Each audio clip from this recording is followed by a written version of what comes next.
Butternut squash, brown butter, sage, and fresh pasta. To me, that sounds like fall on a plate. And today does not disappoint with a simple and delicious, no-tool fresh pasta dish featuring an optional but super simple and delicious fresh noodle and what is probably my all-time favorite butternut squash preparation.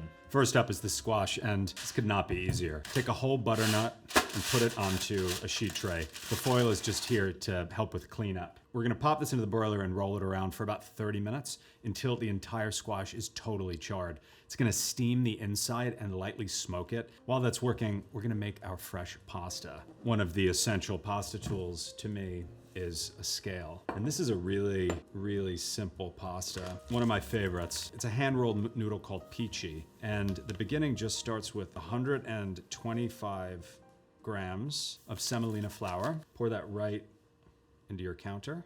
To that, we're gonna measure out 70 grams of water. Make a well with your fingers, and then in goes all of the water.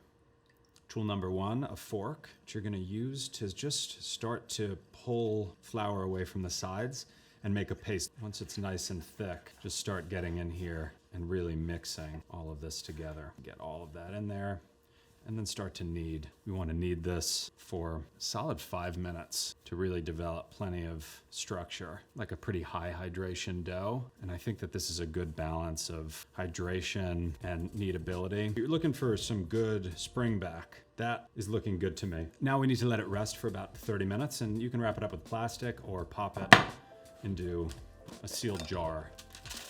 My pasta has been resting for 30 minutes, which means it's time to make some noodles. Just gonna roll this out into sort of a baguette shape almost, and then just grab a spoon and just kind of cut off some chunks. This is definitely a rustic pasta, but it is a simple and super delicious pasta. If you ever run into this issue with pasta where you push and it just won't roll, your best bet is to get a cup of water, put it on the side, and just wet your hands. And that way you can get some tack into the noodle. We want to start from the middle and just roll it out. If stuff breaks off, just set it aside and you'll return to that later. You know, if this recipe sounds delicious to you, this squash preparation excites you, I know it excites me, but making fresh pasta feels like too much of a lift, then cook a box of penne or spaghetti and call it done. Noodles have been rolled, and I'm just gonna put them right back into this little container.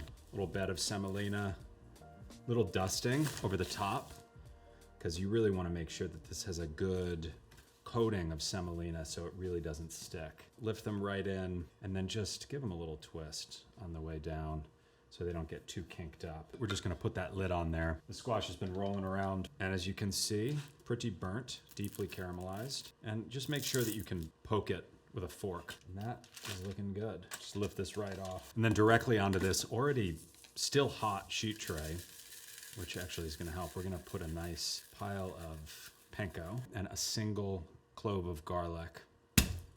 Just give it a little crush and put it right in there. And it's gonna kind of perfume this entire tray of panko with some delicious garlic aromas. So now I'm gonna turn my broiler back on and put this in for 30 seconds or so, just until it's a nice golden brown. 30 seconds later, we've got a beautiful golden brown toasted breadcrumb. This garlic clove can just come right out, and we're gonna set that aside for later. Now the final step is to finish this sauce, and this really could not be easier. So I'm grabbing a couple of tablespoons of butter and some sage leaves. Tearing up herbs is a great way to pull out a lot of their incredible aromas.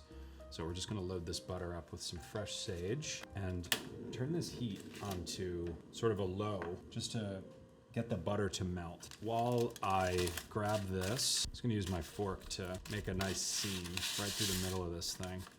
Cut those ends off, and then just open it up. You've got this beautiful cooked squash. The only thing you've got to do is you've got to just get in here, and the bottom part of the squash that has the seeds, just scoop those seeds out. And this is just an incredible, really pure squash flavor. You want to make sure that the squash is split in half by the time the butter starts to brown, because we're going to use the squash to stop the butter from burning. So just let that go. Just swirl it around a little bit.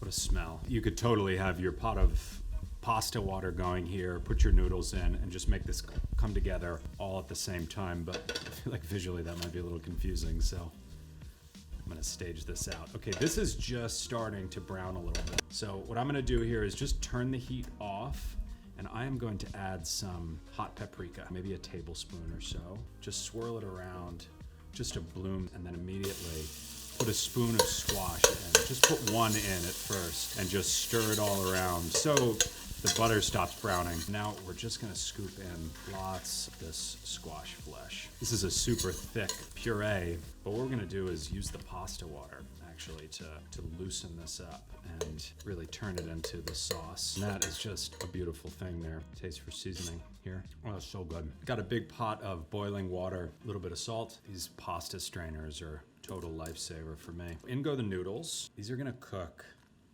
fast, just a couple of minutes. These noodles are almost fully cooked, so I'm gonna start to add some pasta water into the sauce. With these baskets, it's as easy as just doing that. This is really instantly looking a lot more sauce-like. These noodles are looking cooked.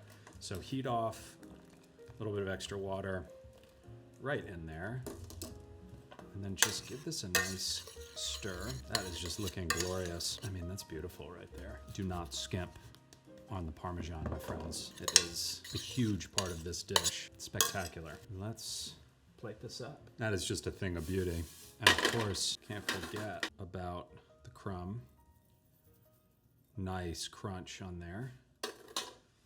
And then we're gonna finish this also with fresh torn sage leaves and a little bit of a nice finishing oil. It's an exciting plate. All right, I gotta clear this up a little bit, grab a thumbnail, and I will be back. Time to give this a shot.